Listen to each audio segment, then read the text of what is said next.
Right, hey guys, how are we doing? Back on another video from Ham on Beat. We're checking out another Debunking Araki Forgot Extras numero 6, and you know the rules. If we get to a point where it's after Stone Ocean, I will probably be skipping or stopping the video, as I do not want to be spoiled on stuff I am unaware of. So, let's get into it.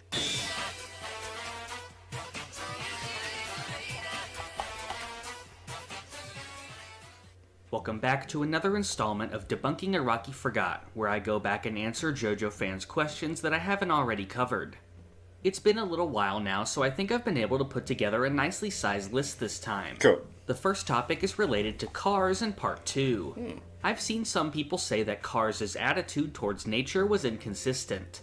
First, we see Cars doing selfless acts like stopping the drunk drivers from hitting the dog and avoiding landing on a flower when he's falling. People say this is contradicted by how he acts after becoming the ultimate being, when he creates a squirrel and allows it to kill another squirrel. But while some people may say this is a contradiction, I would actually say this is the entire point of the character. Cars in some ways is not a completely evil person, and while he did horrible things, he did have an odd appreciation for nature and originally wanted to elevate his people above what he thought was their weakness. But the other Pillar Men knew the dangers from that, since they would eventually end up consuming all life on Earth, destroying the nature that Cars was seen protecting. Once Cars did get his dream and became the ultimate being, it circles right back around to him betraying his principles and no longer caring about nature. It's like how they say absolute power corrupts absolutely. Even good people are not free from the influence power has over them. A perfect example to match this would be what happened to Will Zeppeli's father. Give someone power, you see their true nature. Even though he was a good man before, the power of the mask compelled him to murder 50 people and even try to kill his own son. For Cars, it's the same. His desire to become the ultimate being corrupted him and erased even the small amount of good that he had.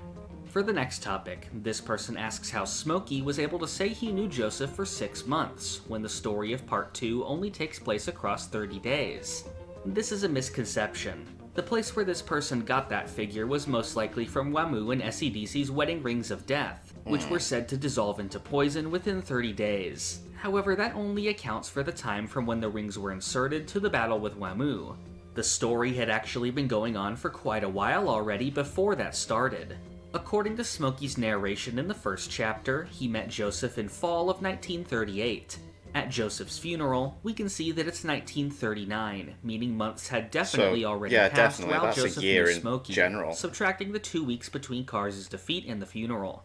There was also plenty of room for time to pass in the story. Joseph took the lengthy trip from New York to Mexico by motorcycle, and then later traveled to meet Caesar. The JoJo 6251 art book also goes into some exact dates in the timeline. This same person had another question. They ask how Stroheim gave Joseph his metal hand if, according to the narration, they never saw each other again. But I think it should be pretty obvious that the narration is saying they never met again after their last meeting. According to Joseph, he got the hand from Stroheim, but may not see him again for a while because of the war. He ended up being right, and that's the last time that they met. Yeah, that's what I thought. I thought he was implying, like, he wanted to see him again, but never got to because of the war as well. This question asks why Joseph didn't use Hermit Purple to read the minds of Enya or Darby to learn about Dio's ability. In case you've forgotten, Hermit Purple is actually capable of reading minds. According to Undul, he killed himself to prevent this from happening and inconveniencing Dio. As for Enya, they actually do address this. Joseph says that he is planning on reading her mind and just needs a TV to project her thoughts into. Once they reach the next town, though, she was killed by Steely Dan. As for Darby, who was also confirmed to have knowledge of Dio's stand, he was driven insane by his loss and wouldn't be of much use after that. Next is a question I've seen from all over the internet, where did the knives come from? Where Dio got the knives that he used against Jotaro. I'm surprised this is such a common question since it's pretty easy to answer. Dio himself says that he grabbed them from the shop that Jotaro launched him into. The next question literally, I love those moments where it's literally on the panel. I grabbed these from the shop. It's like, where'd he get them from? He literally says this person asks why they didn't just check the records Aya might have in her shop of her patients, so they can track down where Kozaku Kawajiri lives. However, this doesn't really make any sense. Kawajiri wasn't a patient of Aya's, he was a random bystander with a similar build that Kira dragged off the street. Yeah, and so then there took wouldn't him be there. any record of him having been at the salon. One question I've seen a lot asks why Rohan didn't use Heaven's Door to find out if Mikitaka was really an alien or not. Now, the first and most obvious answer to this is that Rohan never really encountered Mikitaka enough in Part 4 to even know that he claims to be an alien. Yeah. The closest he Yeah, you wouldn't really question it, so why would he need to? came to really interacting with him was, of course, at the dice game, Yeah. where he never really knew he was there at all. They were also both present for the ending, although they never exchange any dialogue or really interact whatsoever. What people are most likely thinking of here is an episode of the Thus Spoke Kishibe Rohan OVA, adapting the chapter Mutsukabe Hill. Here a scene is shown of Rohan asking Mikitaka if he's really an alien, after which he starts explaining his story to him. But is this something that was not in the manga? This is anime only? Of course, this scene is something new that only exists in the anime adaptation. There we go. In the original manga, there is no such scene, and Mikitaka has yet to appear in any Thus Spoke Kishibe Rohan chapters. Okay. Although even if we did consider this scene to be canon, it only shows the beginning of Mikitaka's explanation to Rohan, and cuts off before the conversation goes anywhere. So it's very possible that Rohan used Heaven's Door to learn the truth. Yeah, later on, it's maybe. just never shown on screen. Next is a comment I got in response. I did like that they had that moment. It was cool to go back to Part 4 and be like, oh, it's the gang again. Response to my Debunking Araki Forgot Part 4 video. In that video, I answered a question about why Yuya Fungami didn't help track down Kira with his ability, when he was able to track Koichi before. There I mentioned that there wasn't much of a window for them to actually do this, since Rohan discovered the potential identity of Kira almost immediately after Fungami became an ally. The comment says this isn't correct, since there could be plenty of time between episodes that isn't shown, leaving ample room for this to happen. What this comment doesn't seem to know is that the timeline of Part 4's events is laid out very clearly. According to the manga, Shigechi's death happened on June 24th. Later, when Kira had taken Kozaku's identity, it was said to be July 1st. A little while later, Fungami is introduced. What you may remember from watching the anime is how all these final arcs cross over. Rohan's encounter with Cheap Trick was happening simultaneously with the fight at the transmission tower, and then the Enigma fight that first made Fungami into an ally. Kira was finally defeated on July 16th, so even if you're being really generous, there's barely any time at all for this idea to happen. For the next topic, one question says that after Shigechi died, all the stand users of Morio were able to feel that it had happened and met up. But later, when Rohan was killed by Bites the Dust, the other characters nearby didn't feel anything. This one's a real doozy since that first part about them feeling Shigechi's death is completely made up. At no point does anyone say that they can sense that Shigechi died. What actually happened here was Josuke got all of the stand users together and brought a picture of Shigechi to Reimi to confirm that he had died. The fact that he even had to confirm this with her pretty much dispels the idea of them sensing it. That they know. Yeah, they don't have to ask her. There have been times in the JoJo series where characters will sense the deaths or injuries of another. This happened in Part 3 when Enya felt the injuries of Jay Guile. However, this only happened because they shared a psychic link, something that Shigechi did not have with any of the other characters. Next is a comment I got asking about Star Platinum's strength. It says that even though Star Platinum is supposed to be extremely physically strong, it still struggles against people it should easily beat. As an example, he brings up Kira, and says that even though Kira was untrained, he was somehow fast enough to block Star Platinum's punches. However, this is not what happened at all. Jotaro absolutely curb-stomped Kira when they fought. The only reason Kira wasn't completely defeated here was because of Jotaro's injuries from sheer heart attack making him pass out. Next, this comment says that Kira's father shouldn't have been able to tell him about the Ghost Alley. Since only stand users can enter the alley, and stands didn't start appearing in Morio until after Keicho got the arrow, this should be impossible. However, this comment has a really bad understanding of when stand users started appearing. Keicho and his arrow have absolutely nothing to do with Kira or his father. Yoshihiro Kira had his own arrow that he received from Enya years ago. This is the arrow that awakens stands in him and his son, and it's the whole reason Kira was able to get away with murders for so long. So that's plenty of time for Yoshihiro to have learned about the Ghost Alley and informed his son. The next comment has to do with the spin-off manga Crazy Diamond's Demonic Heartbreak. While this story isn't written by Araki, I do think this Oh, was a okay. funny enough topic to include. If you don't already know it, this manga is set shortly before Part 4 and involves Whole Horse and Boingo traveling to Moria where they meet Josuke. Oh, cool. I got a comment, however, that says its status as a prequel doesn't make any sense, since it was said in Part 4 that Crazy Diamond didn't have a name until Jotaro gave it one, and that furthermore, his stand didn't even have a full physical form other than an arm until he and Jotaro met. First of all, let me just get the name one out of the way. Unlike what this comment assumes, the manga doesn't conflict with this at all. They don't refer to Crazy Diamond by name since it doesn't have one yet. Even the marketing from before the manga started says that the story takes place before it was named. Okay. And second, this whole arm thing. This idea is also completely made up, and I have no idea where they could have gotten it from. Right. There is simply no dialogue or any kind of information that suggests Crazy Diamond was only an arm before the story began. The next comment says that it was stated that all members of Passione are stand users, but for some reason Leaky Eye Luca didn't have one. This seems to be a really common misconception since I've been seeing comments like this for years. However, the answer is quite clear. It was never stated at any point that all members of Passione have stands. Perhaps they're referring to the fact that Pulpo's test involves a stand arrow that likely awoke stands in many of the members. Maybe. However, that test was done to let people work under Pulpo, like Bucciarati's team was. There are many different factions of Passione with likely many ways of joining. Even high-ranking members like the Capo Pericolo were shown to not have access to a stand ability. What some people are likely thinking of is the statement that all of La Squadra were stand users. However, as I said before, it was never suggested that this applies to all of Passione. One comment has to do with the fight against Black Sabbath in Part 5. It asks why the stand didn't just teleport into Giorno and Koichi's shadows to attack them. However, this is not how the stand works at all. It doesn't teleport, and it certainly couldn't move to a shadow that's by itself. Giorno or Koichi's shadows would have to touch a shadow that it has access to in order for it to enter them. We see this later when Black Sabbath takes advantage of a bird flying overhead to move with its shadow to come closer to them. The next topic has to do with the fight against Clash and Talking Head in Part 5. Before I've answered a common question as to why Narancia couldn't just say the opposite of what he wanted so that the truth would come out. Oh, the one that goes on his tongue. This is because Talking Head doesn't make you say the opposite of what you want to say, it makes you lie.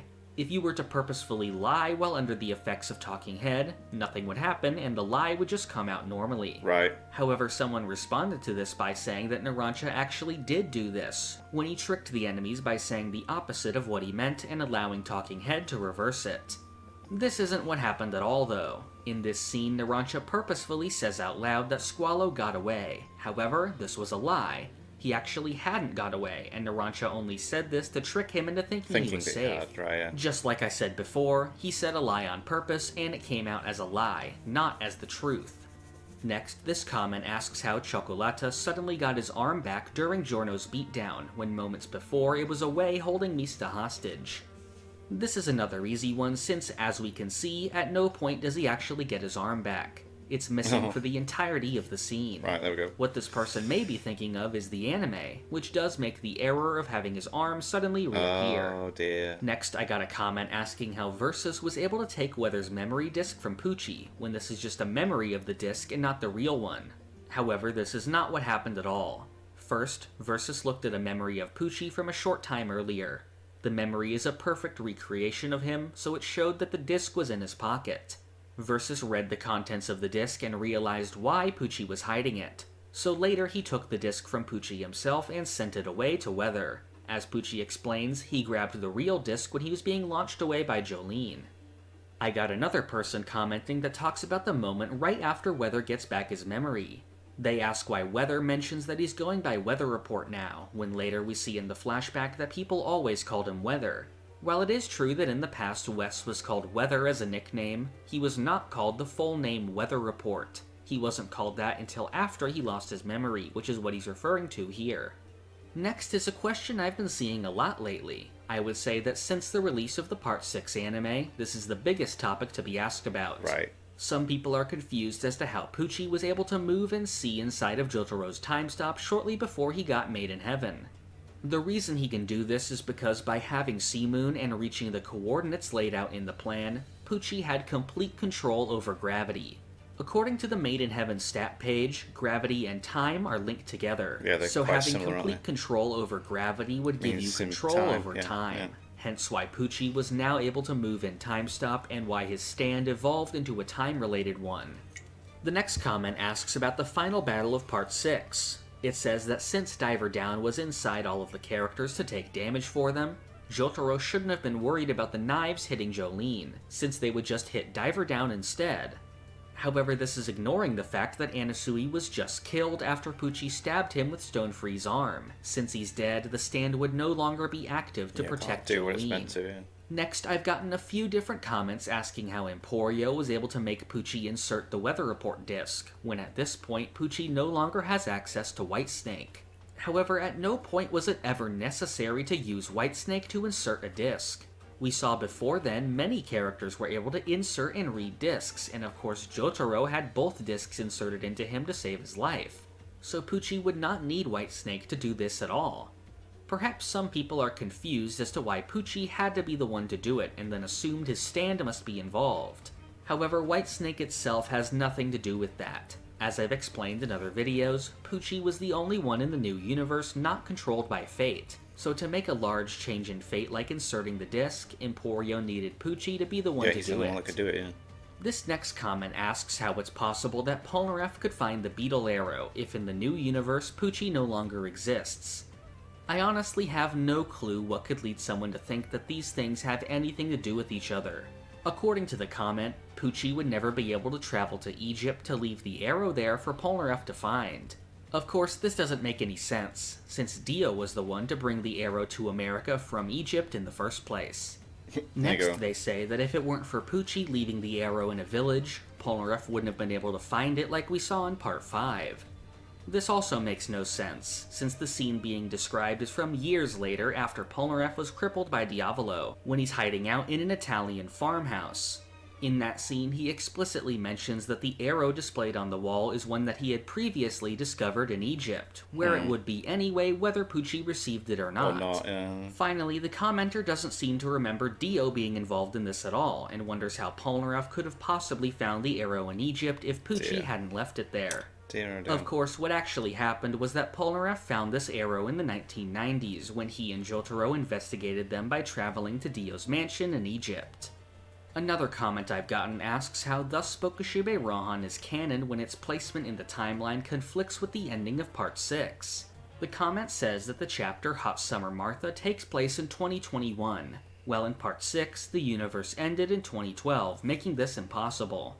However, this comment seems to forget that at the end of Part 6, time continues in the new universe beyond still 2012. Going on. This is connected to a bigger misunderstanding in the JoJo community when it comes to Part 6's ending. Some believe that all the people in the world were reborn into radically different lives as new people, much like the souls of the Part 6 main cast were at the end. However, this is not the case. After Emporio defeated Pucci, the timeline was reset a final time. As Emporio mentioned, he was fated to defeat Pucci since he and the others were walking the path of justice. This is an idea also mentioned by Giorno at the end of Part 5. Fate rewards people who are just and punishes people who are evil and try to tamper with fate. Diavolo repeatedly avoided his fate by skipping time, Hence but why it all he got eventually so backfired badly by leading punished. to Giorno gaining God. Gold Experience Requiem to punish him. The same is true in Part 6. After Pucci tampered with fate by creating the new universe, fate self-corrected and rewarded the main characters in the new timeline. So their souls were reborn into better lives. When it comes to the rest of the world, though, they'd remain mostly the same. People like Rohan wouldn't be changed, which is why in the recent Rohan chapter set in the 2020s, he's the same Rohan we always knew.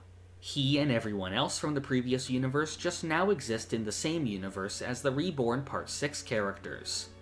I've gotten some comments asking why after Johnny got Tusk Act 3, that he continues using Act 2 most of the time. At that point he had already addresses this direct his power to be effective for the video. Okay. There we go. Sorry. But yeah, I ain't getting spoiled on nothing. But yeah, again, fun ones. I always love it when it's like, where do you get the knives? And then he literally says on the panel, I got him from the shop. These are always great. These are always great. How many more have we got? Because I think this is number 7. And I think there is I think there's an 8. We'll check them out anyway, because there's a couple more that I want to check out from Ham and Beat anyway. I think, what was it? There was one that I've got, which is JoJo's most wasted character, Merlian, who I think was the little girl in part 3, I think. And then there's other bits and bobs as well. So there's still stuff to check out. It's cool. More JoJo stuff. I love it. Thank you to my patrons. If you want to have your name at the end of every video, I want to be able to watch Patreon-only reactions, such as the original Dragon Ball series. Link in the description to the Patreon page. $1 a month is all else helps support channels. Greatly appreciate your engagement. Thank you guys for that. And thank you all for watching. What do you guys think of that? What do you guys think of this? Click like, subscribe if you haven't already. Leave comments down below. Let me know what I should watch and discuss in future videos. I'll see you guys next time.